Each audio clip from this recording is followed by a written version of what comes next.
어느 날 로마의 이스라엘 점령군 사령관이 랍비를 찾아와 말했어. 선생, 당신은 하나님 이야기만 하고 있는데 도대체 하느님이 어디에 있는지 가르쳐 주시오. 그래서 내가 하느님을 만나서 직접 볼 수만 있다면 나도 하느님을 믿겠소. 랍비는 사령관의 마음을 훤히 들여다보고 있었어. 랍비가 허튼 말을 하면 잡아가 감옥에 가두려고 한다는 것을. 저를 따라오시죠, 장군. 좋소, 갑시다. 랍비는 사령관을 데리고 밖으로 나가 해를 가리키며 말했어. 하늘에 떠 있는 저 해를 똑바로 쳐다보시오, 장군. 해를 잠깐 쳐다본 사령관이 버럭 소리쳤어. 이보시오, 선생. 지금 나랑 장난하자는 게요? 눈이 부신데 어떻게 해를 똑바로 쳐다볼 수 있단 말이오? 그러자 랍비가 차분하게 말했어. 장군은 해도 똑바로 쳐다보지 못합니다. 그런데 그런 장군이 어떻게 저 해를 만드신 위대한 우리 하느님을 볼 수 있겠습니까? 세상에서 가장 멋진 도둑. 이스라엘을 로마군이 점령하고 있었을 때였어. 어느 날 로마군 총사령관이 구약 성서를 읽었어. 적을 알고 나를 알면 100번 싸워서 100번을 다 이긴다고 했겠다. 그렇다면 이스라엘 사람들의 마음을 움직이는 책을 읽어보자. 이런 생각을 했기 때문이야. 구약 성서를 다 읽은 로마군의 총사령관이 부관을 불러 명령했어. 이스라엘에서 구약 성서에 대해 가장 잘 알고 있는 선생을 불러오너라. 네. 얼마 후 부관이 수염이 하얀 랍비를 데리고 왔어. 로마군 총사령관이 랍비에게 물었어. 선생, 구약 성서를 보면 당신네 하느님이 세상을 만들었다고 써 있소. 그게 맞소? 그렇습니다, 장군. 세상을 모두 다 만든 다음에 사람도 만드셨죠. 랍비가 총사령관에게 대답했어. 그렇다면 선생, 당신네 하느님은 사람을 왜 맨 마지막에 만드셨소? 그야 하느님께서 만드신 것들 중에서 사람을 가장 사랑했기 때문이죠. 그래서 살기 좋은 에덴 동산을 만들고 그곳에 첫 번째 사람인 아담을 살게 한 거랍니다. 그래, 아담. 아담은 첫 번째 사람이고 남자였소. 그렇습니다, 장군. 아담은 아름다운 에덴 동산에서 사자와 사슴, 여우와 토끼, 그리고 뱀과도 사이좋게 지냈죠. 하지만 아담은 늘 쓸쓸했답니다. 그래서 하느님께서 잠자는 아담의 갈비뼈를 하나 몰래 빼내서 짝꿍을 만들어 주셨지요. 그 짝꿍이 바로 두 번째 사람이고 첫 번째 여자인 이브였지요. 그 뒤에 아담은 쓸쓸하지 않게 되었답니다. 랍비는 자랑스럽게 말했어. 그러나 총사령관은 허허허 하고 큰 소리로 웃었어. 웃음을 그친 총사령관은 고개를 갸우뚱하고 있는 랍비에게 심각하게 말했어. 선생, 하느님이 당신의 신 맞소? 그렇습니다, 장군. 그렇다면 당신의 신 하느님은 도둑이잖소. 자, 장군, 어째서 우리 하느님을 도둑이라고 하시는 겁니까? 이불을 어떻게 만들었소? 잠자고 있는 아담의 갈비뼈를 빼내서 만들었죠. 그것도 몰래? 네, 아프지 않게 말입니다. 그렇다면 당신 내신 하느님은 아담에게 허락을 받지 않고 갈비뼈를 빼낸 게 아니오. 그건 아담은 잠자고 있는데 어찌 허락을 받을 수 있었겠소. 그러니 당신네 하느님이 아담의 갈비뼈를 훔친 것이오, 선생. 내 말이 틀린 말이오? 총사령관이 다그쳐 물었어. 기가 탁 막힌 라삐는 입이 떨어지지 않았어. 바로 그때였어. 라삐는 반짝하고 좋은 생각을 떠올렸어. 장군, 그 질문에 대한 대답은 나중에 하겠습니다. 그것보다 먼저 해결해야 할 게 있습니다. 내가 해결할 수 있는 거라면 뭐든 도와주겠소. 선생, 말해보시오. 그게 무엇이오? 총사령관이 너그럽게 말했어. 장군, 실은 어젯밤 저희 집에 도둑이 들었습니다. 뭐라? 도둑이 들어? 그래, 도둑이 무얼 훔쳐갔소? 은촛대를 훔쳐갔지요. 그런데 이상하게도 그 도둑은 황금 접시는 두고 갔지 뭡니까? 황금 접시는 그냥 두고 은촛대만 훔쳐갔다? 거참 이상한 도둑이군. 그런 도둑이라면 로마에 있는 우리 집도 들러줬으면 좋겠네. 허허. 총사령관이 웃자 라삐가 재빨리 말을 이었어. 장군, 제가 모시는 신 하느님도 마찬가지입니다. 뭐가 마찬가지란 말이오? 총사령관이 발끈해서 물었어. 하지만 라삐는 차분하게 대답했어. 장군 말대로 하느님은 아담에게 허락을 받지 않고 갈비뼈 하나를 슬쩍 빼냈죠. 하지만 그 대신 선물로 예쁜 짝꿍인 이불을 만들어 주셨습니다. 그러니 장군이 사랑하는 부인과 따님도 하느님께서 주신 선물 아닙니까? 선물이라. 그러고 보니 선생이 모시는 신 하느님은 정말 세상에서 가장 멋진 도둑이군요. 총사령관이 대답하자 수염이 하얀 라삐가 다시 물었어. 장군, 멋진 도둑이라 했습니까? 그렇소이다, 선생. 허허. 유혹. 어느 날 라삐를 찾아온 청년이 물었어. 선생님, 남자는 여자에게 잘 유혹됩니다. 도대체 이유가 무엇입니까? 라삐가 청년에게 대답했어. 그것은 하느님께서 남자인 아담의 갈비뼈로 여자인 이브를 만들었기 때문이지. 그게 무슨 뜻입니까? 남자는 자기가 잃어버린 갈비뼈를 되찾으려 하기 때문이란 말일세. 하느님이 가장 기뻐하는 일. 어느 날 한 청년이 라삐를 찾아와 물었어. 선생님, 저는 내일 도시로 떠납니다. 거기서 일자리를 얻어 열심히 일을 하고 돈을 많이 벌 계획입니다. 제가 도시에 살면서 어떤 일을 해야 하느님께서 기뻐하실까요?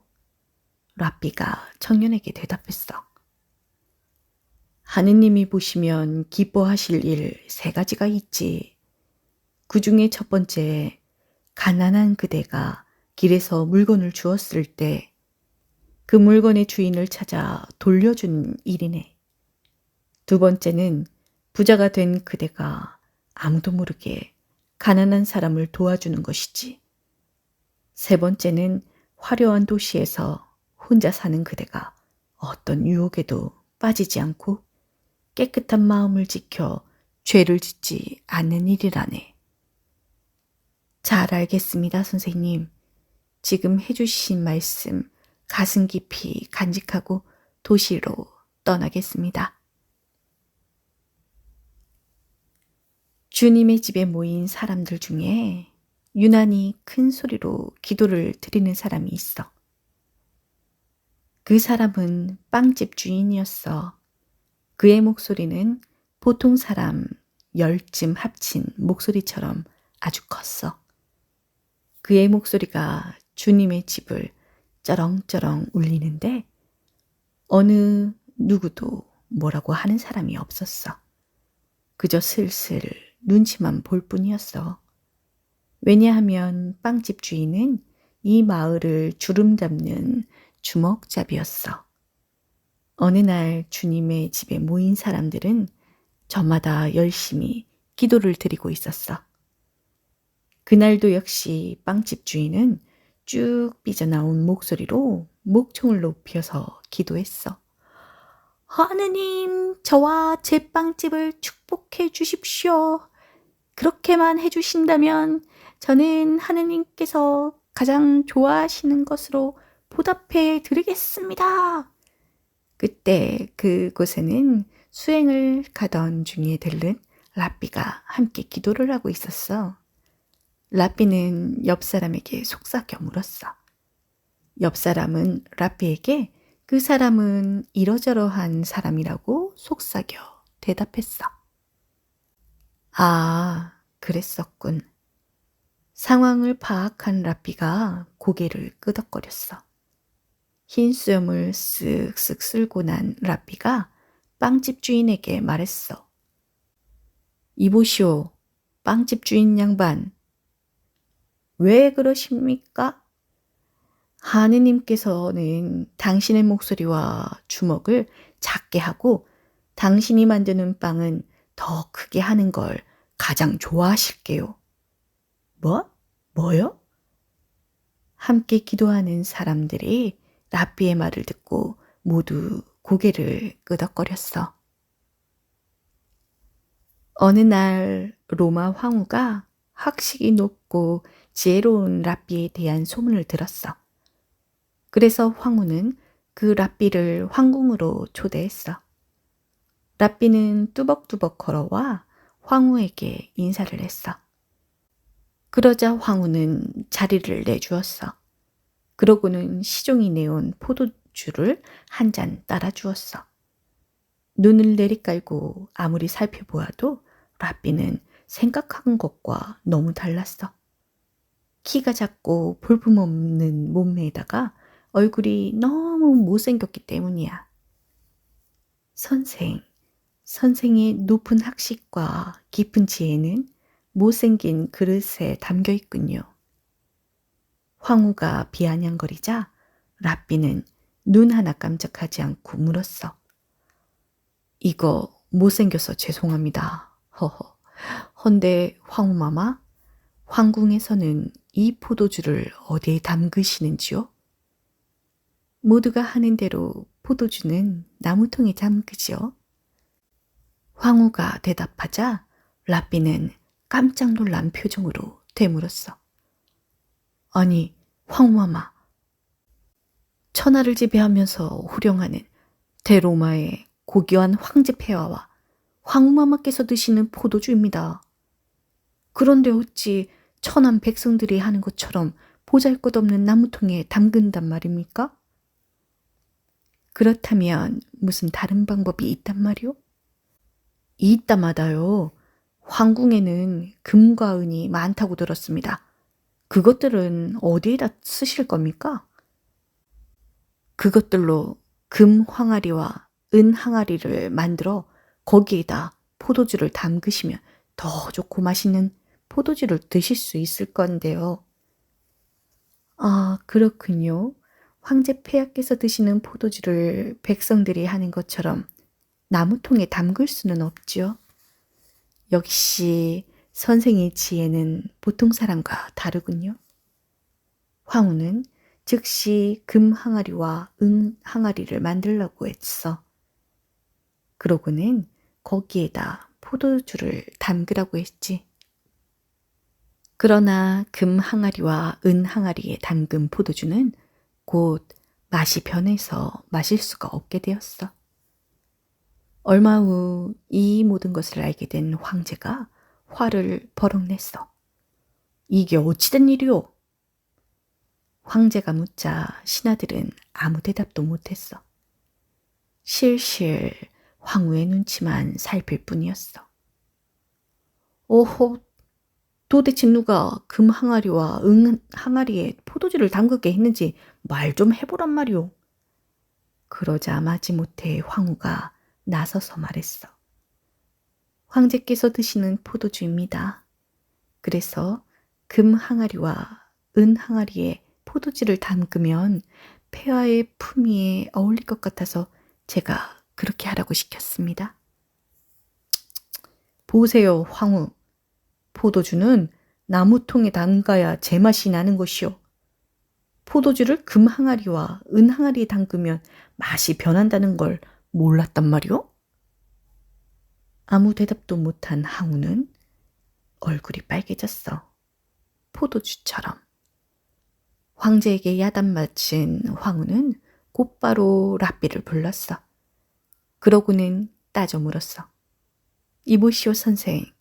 선생은 학식이 높아서 금 항아리와 은 항아리에 포도주를 담그면 맛이 변해 마실 수 없게 된다는 걸 알았을 테죠? 네, 황후마마. 뭐? 뭐라? 그런데 어째서 나한테는 그렇게 하라고 가르쳐 준 게요? 화가 난 황후가 소리를 버럭 질렀어. 그러나 라삐는 침착하게 말했어. 황후마마, 나쁜 뜻으로 그런 건 아닙니다. 저는 좋은 것도 보잘것없는 그릇에 담아두는 게 더 좋을 때도 있다는 것을 가르쳐드리고 싶었을 뿐입니다. 뭐? 뭐라? 로마가 이스라엘을 점령하고 있을 때였어. 로마군은 유대인 학교를 문 닫게 하고 예배는 물론 민족 축제도 못하게 했어. 그러면서 로마군은 유대인의 정신적 지도자면서 대변인인 랍비들을 하나둘 잡아들이기 시작했어. 그때 예루살렘에 있던 나이 많은 랍비가 12제자와 함께 그곳을 탈출해 깊은 산속으로 숨었어. 랍비는 제자들을 열심히 가르쳐서 새로운 랍비로 임명했어. 그러나 얼마 후에 그들은 로마군에게 들키고 말았어. 선생님, 이를 어떡합니까? 제자들이 발을 동동 구르며 물었어. 제자들을 휘 둘러본 나이 많은 랍비가 대답했어. 나는 이제 나이를 먹을 만큼 먹었네.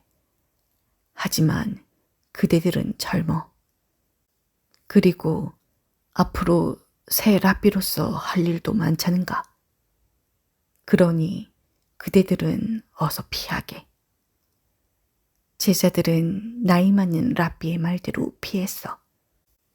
멀리 사라져가는 제자들의 뒷모습을 지켜보는 나이 많은 랍비의 입가에 미소가 피어났어. 로마군에게 붙잡힌 나이 많은 랍비는 무참하게 죽어갔어. 그러나 그의 입가에 피어났던 미소는 지워지지 않았어. 옛날 바빌로니아에 한 유대인 청년이 살고 있었어. 어느 날 그 유대인 청년은 랍비가 되기로 결심했지. 그래서 청년은 그동안 살던 바빌로니아를 떠나 고국인 이스라엘로 갔어. 이스라엘에 돌아온 청년은 굳은 일이나 힘든 일이나 가리지 않고 열심히 일을 했어.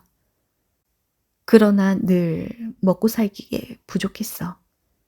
청년은 밥을 굶더라도 수업료만은 꼬박꼬박 저금해서 야간 학교에 다녔어. 그러던 어느 날 청년은 갑자기 병이 나서 얼마 동안 일을 못하게 됐어. 얼마 후 청년은 병이 다 나았지만 일자리를 잡지 못했지. 그래서 먹을 것이 떨어지고 수업료도 떨어지고 말았어. 청년 배에서 배꼽 시계가 꼬르륵 울렸어. 아, 배고파. 내 배가 고픈 건 참을 수 있는데 공부를 못하는 건 참을 수가 없다. 공부를 계속할 수 있는 좋은 방법이 없을까? 청년은 곰곰 생각하고 또 생각했어. 잠시 후 어두웠던 청년의 얼굴이 환해졌어. 날이 어두워지자 청년은 학교로 갔어. 청년은 교실로 들어가지 않았어. 대신 지붕으로 기어 올라가 햇빛이 잘 들도록 나 있는 창문 앞에 엎드렸어. 그러고는 창문에 귀를 대고 랍비의 강의를 들었어. 수업료를 내지 못했기 때문이야. 그러다가 청년은 자기도 모르게 스르르 잠이 들고 말았어. 수업을 마친 학생들은 모두 집으로 돌아갔지만 청년은 계속 자고 있었어. 밤 기온이 쑥쑥 내려가자 청년의 몸도 점점 식어갔어. 다음 날 아침 교실에서 아침 강의가 시작되었어. 날씨가 맑은데 교실이 왜 어두울까? 고개를 갸웃거리며 천장을 바라본 한 학생이 소리쳤어. 저기 보세요. 천장에 난 창문요. 선생님, 누가 창문을 막고 있어요. 라삐와 학생들은 모두 깜짝 놀랐어. 라삐와 덩치 큰 학생이 지붕으로 후다닥 올라가 청년을 끌어내렸어. 이렇게 해서 목숨을 건진 청년은 양호실로 옮겨졌어. 건강이 회복된 청년에게 라삐가 와서 말했어. 나는 자네가 배우고자 하는 열성에 감동했다네. 그래서 우리는 자네한테 수업료를 받지 않기로 했다네. 그러니 더욱 열심히 배우고 익히게. 고맙습니다, 선생님. 청년은 기쁨의 눈물을 흘렸어. 그 후부터 유대인 학교에서는 수업료를 받지 않는 전통이 생겼어. 총명하고 예의 바른 유대인 청년은 열심히 공부하고 수련해서 훗날에 훌륭한 랍비가 되었고 또 훌륭한 제자들을 많이 키워냈어.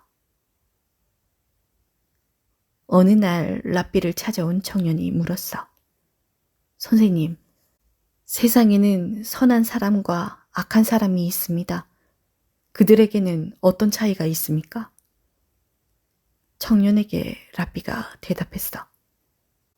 사람은 세상에 사는 동안 많은 죄를 지으면서 살지. 선한 사람은 자기가 세상에 살아있는 한 죄를 지을 것이라는 걸 늘 생각하고 자기 가슴을 쿵쿵 치면서 산다네. 하지만 악한 사람은 자기가 죄를 짓고 있는 한 세상에 살아있을 것이라고 생각하고 남의 가슴을 쾅쾅 치면서 산다네. 어느 날 랍비가 유람선을 타고 외국으로 여행을 떠났어. 유람선을 함께 탄 사람들은 모두 부자들이었어. 부자들은 루비로 장식된 반지를 끼고 사파이어로 장식된 팔찌를 차고 다이아몬드로 장식된 목걸이를 하고 흑진주로 장식된 귀걸이를 하고 있었어. 하루가 지나고 이틀이 지났어. 유람선은 잔잔한 바다를 유유히 가르면서 앞으로 나아갔어. 변함없는 유람선 여행이 사흘째 접어들자 지루해진 한 부자가 자기 보석을 자랑했어. 제 루비 반지 좀 보세요. 참 멋지죠? 흥, 그 정도 가지고 이 사파이어 팔찌 좀 보세요. 여기들 보세요. 내 다이아몬드 목걸이를 보시라고요. 정말 멋지죠? 귀하기로 따지면 이 흑진주 귀걸이가 최고 아닌가요?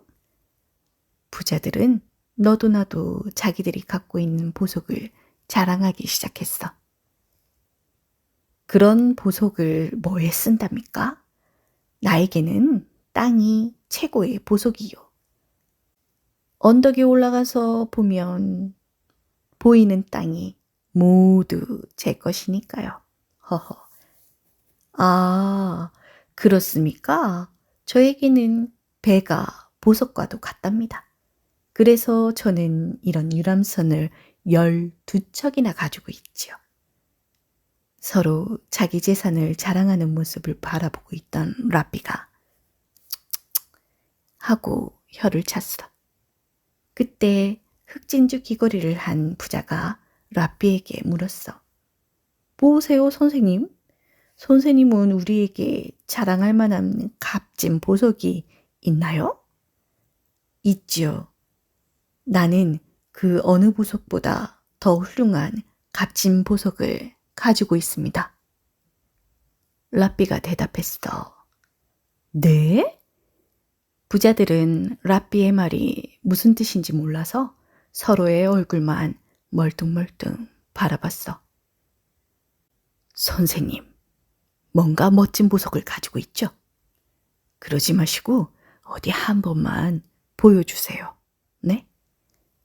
루비 반지를 끼고 있는 부자가 말하자 다른 부자들이 우르르 모여들었어. 선생님이 갖고 있는 보석이라면 저는 안 봐도 좋습니다. 그러니 선생님의 보석을 제게 파시죠. 아닙니다. 선생님, 저는 저 사람이 부르는 값에 2배를 낼 테니 저한테 파세요, 선생님. 휙 부자들을 둘러본 라삐가 빙굴에 웃고 말았어. 미안합니다. 내가 갖고 있는 보석은 여러분에게 보여줄 수가 없군요. 선생님, 그 보석을 왜 보여줄 수가 없다는 겁니까? 왜냐하면 내가 갖고 있는 보석은 여러분 눈에 보이지 않기 때문입니다. 눈에 보이지 않는다면 그게 무슨 보석이람? 보석이 눈에 안 보인다니요, 선생님. 지금 우리를 놀리시는 거죠? 저렇게 옷차림이 꾀지지한 선생님에게 무슨 값진 보석이 있어요? 그래요. 아무것도 없으니까 눈에 보이지 않는 보석이라는 등 이상한 소리만 해대는 거 봐요. 부자들은 라삐를 비웃었어. 라삐는 비웃는 소리를 듣는 둥 마는 둥 하늘에 둥둥둥 떠가는 흰 구름만 쳐다보았어. 그 다음날 오후였어. 해적이다! 해적이 나타났다!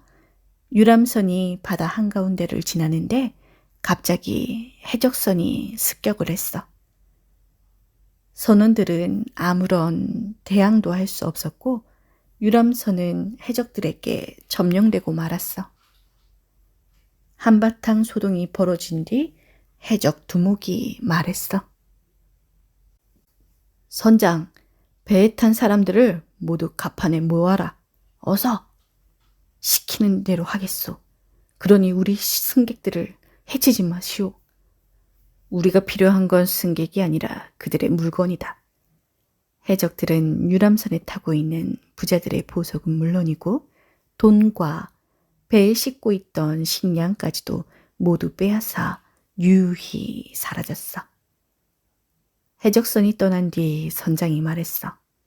승객 여러분, 우린 해적들에게 모든 걸 다 빼앗겼습니다. 그래서 여러분을 목적지까지 모셔다 드리지 못하게 되었습니다. 죄송합니다만 여행은 이곳으로 끝입니다. 선장은 유람선을 가장 가까운 항구에 대고 승객들을 모두 내려주었어. 해적들에게 돈 한 푼 남기지 않고 탈탈 털린 부자들은 각자 살 길을 찾아 뿔뿔이 흩어졌어. 라삐는 우연히 그 마을 이장을 만나 이런저런 이야기를 나누었어.